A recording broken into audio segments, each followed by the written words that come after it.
Topic is financial freedom. Now, I'm the first speaker because I have a story about real estate success that I want to share, and I hope you all will enjoy it. I'm going to talk about how I've gotten to where I've gotten and how I've done what I've done. Now, the thing that I'm going to add to the conversation that's my take is people say, "Oh, financial freedom. I want to work my butt off so I can sit on a beach," and this guy's sitting on a beach. But the fact of the matter is, financial freedom isn't really this light at the end of a tunnel where you work really hard and then one day, ta-da, I'm on a beach.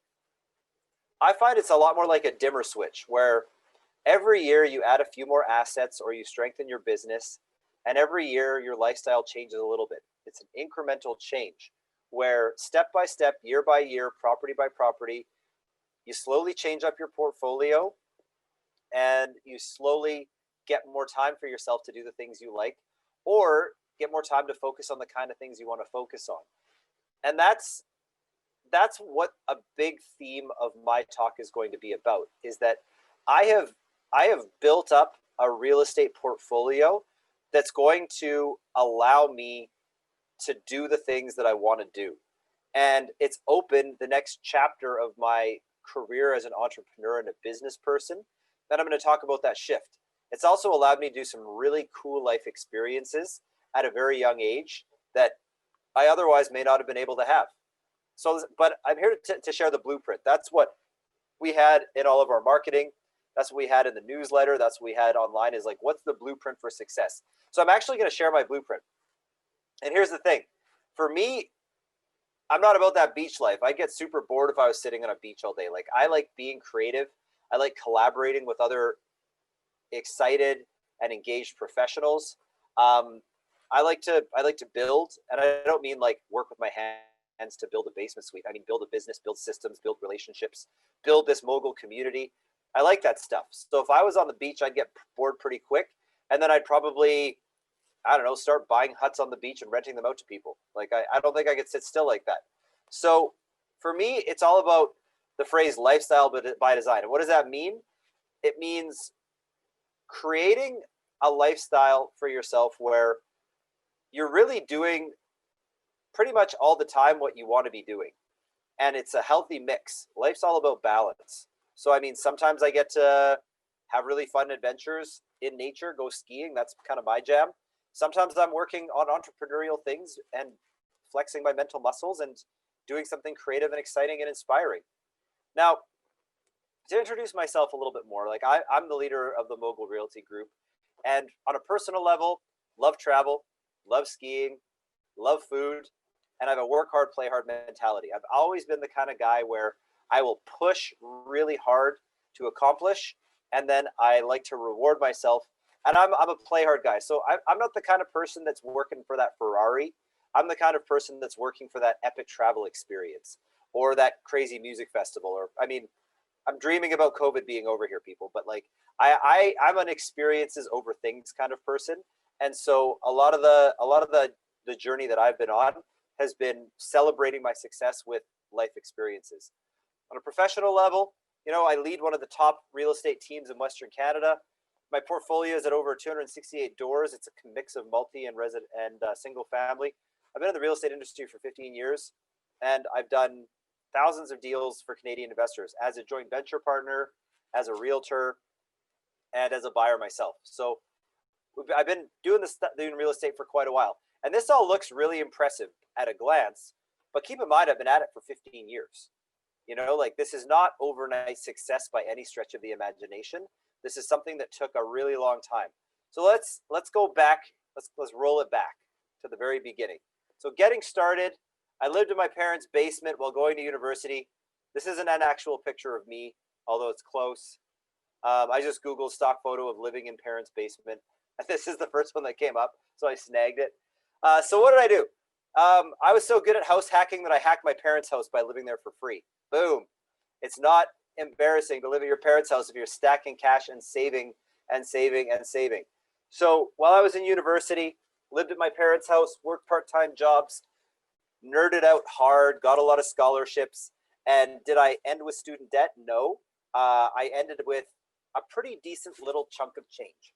So the story of the millennial that was spending all their money on avocado toast. Like, I had enough money for beer and I had enough money to take the odd lady out on a date here and there, but I did not spend my cash at a prodigious pace. I was being a very good saver because I knew that when I graduated university, having some money set aside would be good for something.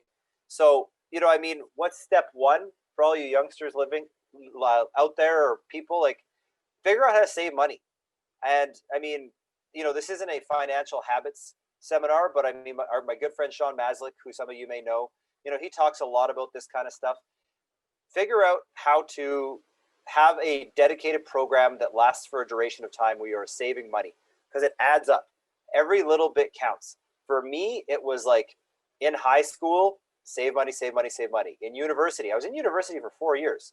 That was 4 years of living in my parents' basement. That's 4 years of putting away as much money as I could, working those summer jobs. So again, it's like, oh, I had a down payment after 5 years of saving. Yeah, 5 whole years of dedicated saving was how long it took for me to get my first down payment. And with that first down payment, I house hacked. That's what all the kids are calling it nowadays. Back when I house hacked, we just called it buying a house and renting out the rooms to your buddies. And so I basically had my own frat house. I got a 6-bedroom house. I lived in one of the bedrooms. I rented out all the rest of the rooms to my buds. And we had the best time ever. It was fun. We had a great time. They paid me rent. I was saving cash like crazy. And I thought, this is pretty sweet. And it was so sweet that I bought another house and rented out the rooms in that house to my buddies too. And the amount of money that I was saving, it accelerated me towards my next down payment, because instead of it taking 5 years to save up the cash, now I was saving it up much, much faster. I was able to get that second house within a year. Now, I then thought to myself, okay, so I didn't start out thinking, I didn't go to a real estate seminar and decide that I wanted to become a real estate investor, and that was my identity now, and I wanted to be on this road to financial freedom. I was just talking to my dad, and he was like, why don't you buy a house and rent out rooms to your buddies? That's probably a good thing to do. And I was like, yeah, okay, owning houses seems like a good thing to do. Let's do it. So I from there, I really started my journey. I got on the road to real estate. I loved it. I thought real estate was the coolest thing ever.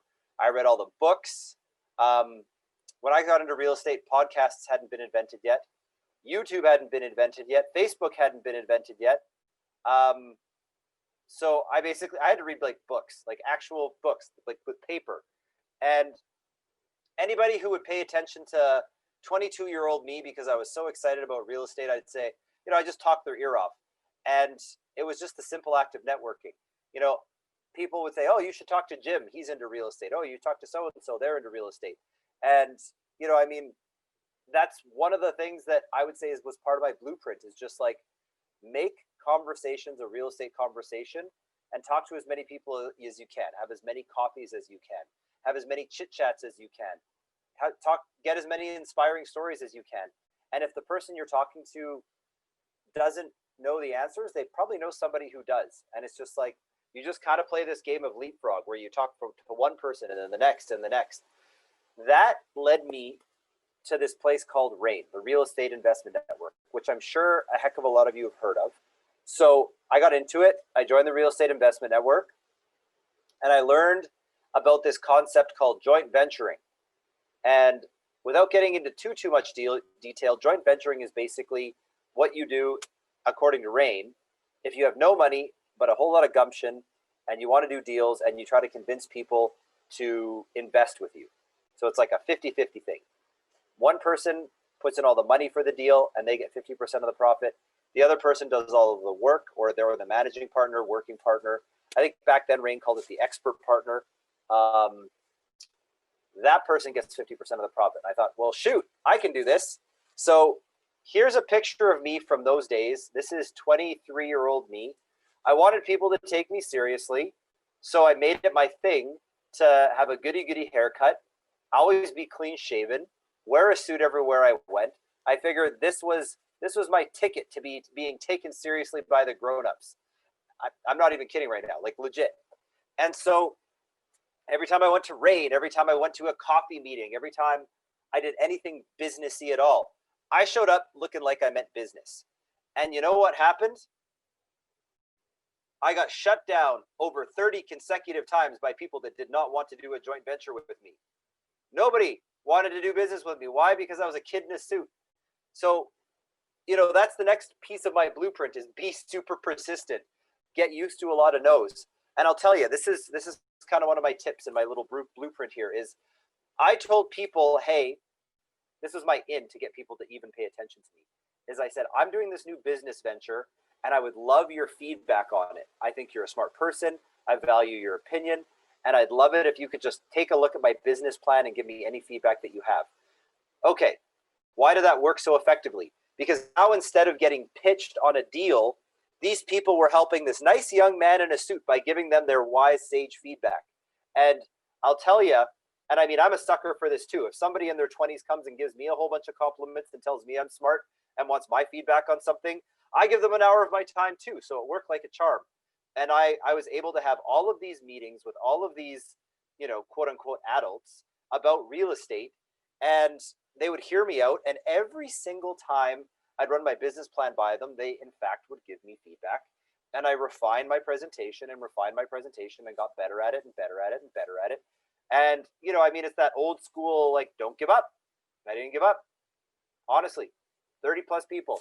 Nope, I don't want to do this deal. Okay, well, thanks for the feedback. Now, I'm going to show you guys, I went into the archives. I keep very, very good file records dating back to the very start of my career in 2015.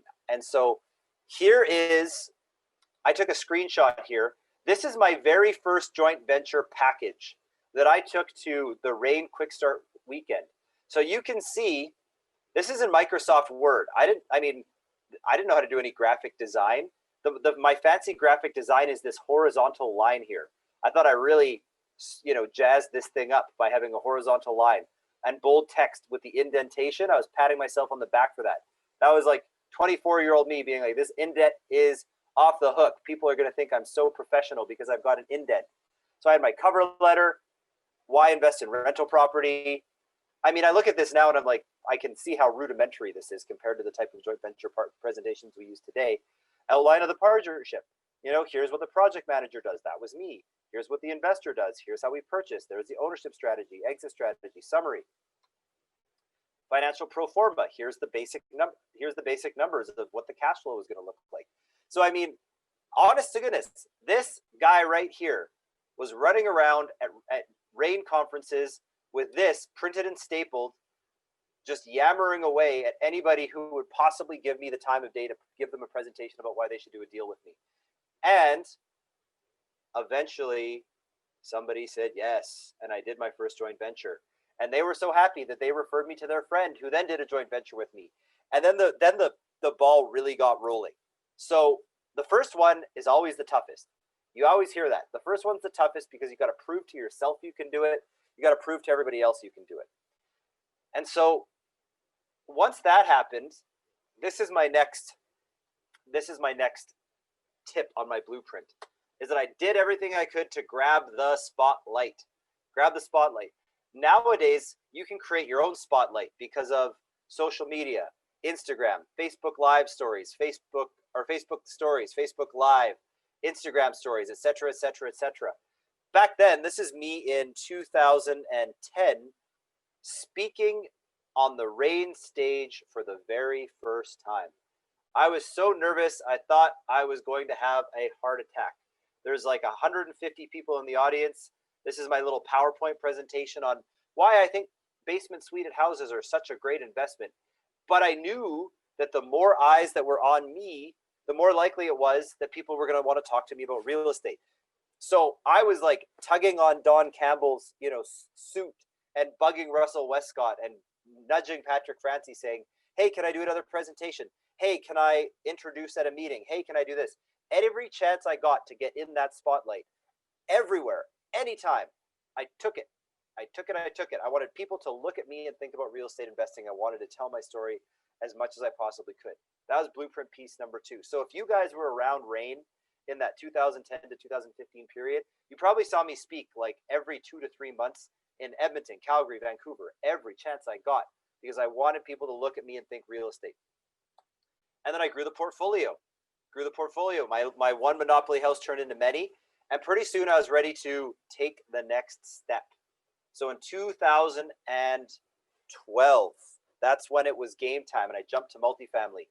And this was my very first 12 suite apartment building. And I was very proud of it. It looks super dreary. The photo is definitely doing it justice because it is a dreary building. It was a fixer-upper. We, did the whole renovate it, increase the rents by way of cap rate, get equity. So and that led to a period of very rapid growth. So the takeaway here is, work a business model, but don't be scared to jump to the next level when you feel ready.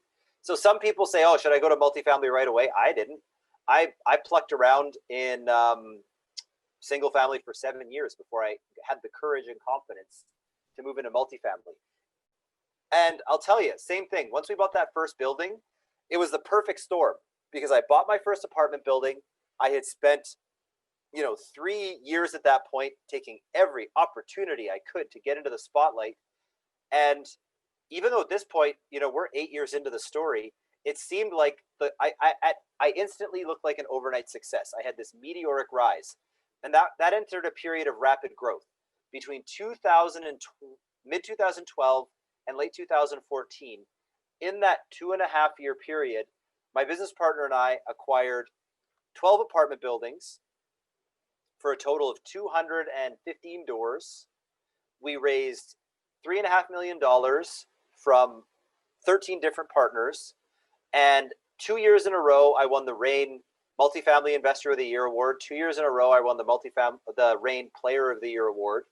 And here's a picture of me and our good pal Patrick Francie getting my Player of the Year Award. This one was in 2014. And I'm pretty pleased. And it was again, all of this foundation work. It was like a pot bubbling. 7 years of hard work, 8 years of hard work, and then bam, rapid growth. Everybody thinks it's an overnight success, and here I am thinking I've been at this for 8 years now. This is not overnight success. Now, this is where the work hard, play hard came in. I got to 2014 and I thought, you know what? I own enough property that I could be set for life. If I just wait 20 years and all this property gets paid off, I'm feeling pretty good.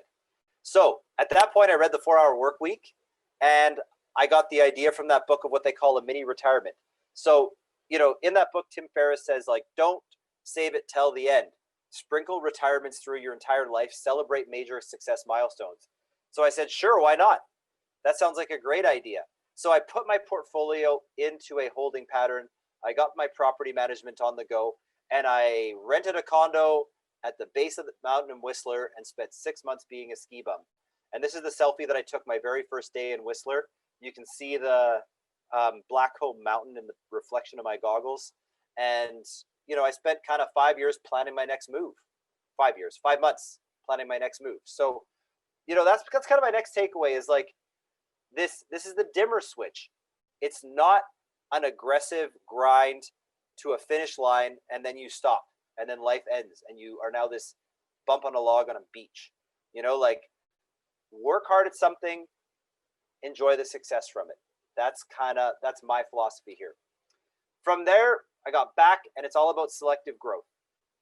So this is an apartment building we just acquired. I basically only acquired 2 more apartment buildings in the next 5-year span because I knew I had more than enough. So instead of aggressively trying to grow the portfolio at a prodigious pace, now it's like, okay, if a deal comes along that checks 9 or 10 out of 10 of my boxes, and I really, really like the location, and I really, really like the land, okay, I'm going to look at it. But the big question is what's next? So, I've done this real estate portfolio growth thing. It's gone really well. I've got a ton of property. The properties are paying themselves off. But remember, I'm not that guy that's going to sit on a beach. And so I've actually shifted gears and I've focused on the next entrepreneurial venture. For the first 8 or 9 years of my real estate career, I was a solo realtor, just kind of grinding away doing deals. And I really wanted to see what I could accomplish in the real estate field as a realtor. And so in the last 4 years, I've gone from solo agent to team of myself and 2 agents and 1 admin assistant to now we've expanded into Vancouver in 2020 with plans to expand into every major Canadian Western Canadian city. So the challenge that I've set for myself is to grow Mogul Realty Group into this Western Canadian organization and to learn about, the business of business and how to grow that. And that's what's been piquing my interest. And, I think you're going to be fascinated by some of these stories because, Kosi, who's coming up in a little bit, he started with real estate too, and now he's looking at business opportunities in other industries. So real estate's a great platform, and that's like the solid brick foundation for my financial future for the rest of my life. And real estate's allowed me the freedom to be experimental. So just like with the first part of my real estate portfolio, my first stabs at going from solo agent to team agent, we've had ups and downs and learning experiences and growth. And, it hasn't been that straight line to success. It's been dips, dodges, doodles, and progress in the right direction. But with the stability of my real estate portfolio, I didn't feel that searing pressure to succeed. I had breathing room to be creative and have fun building this business. And that's the kind of the next takeaway is you don't need to necessarily just do real estate. Now, I know that all of us hyper real estate nerds out there are like real estate, but you can diversify your portfolio into other businesses, into other types of investments. And, maybe real estate's just that first stepping stone that gets you into an industry that you're really passionate about. For example, maybe you've always dreamt of being a personal trainer because you love fitness, but you didn't think it would be profitable enough to feed your family. That's the stepping stone. You build a real estate business up and a portfolio that's so strong that you can try owning a gym without the pressure of making sure that gym feeds your family. And that's the cool thing about real estate and what it's provided. For me, that real estate portfolio has provided this rock solid foundation upon which I'm now having the privilege and excitement of growing the Mogul Realty Group and bringing great realtors on board and growing into this Western Canadian organization. So that's my story. Those are some of my key milestones. Those are some of my big pieces of advice along the way. Number 1, don't give up. Do that joint venture pitch as many times as you got to do it before somebody says yes. And if people don't say yes, well, every no is just one step towards another yes. Next big takeaway is make sure that you're, growing that one property at a time. Next takeaway, get that spotlight, tell your story so that you can attract more opportunities to you. Make sure that you're celebrating success along the way with a balanced lifestyle, and make sure that your real estate is a solid foundation for your financial freedom, because then it gives you the opportunity to have fun and be experimental. So that's my story.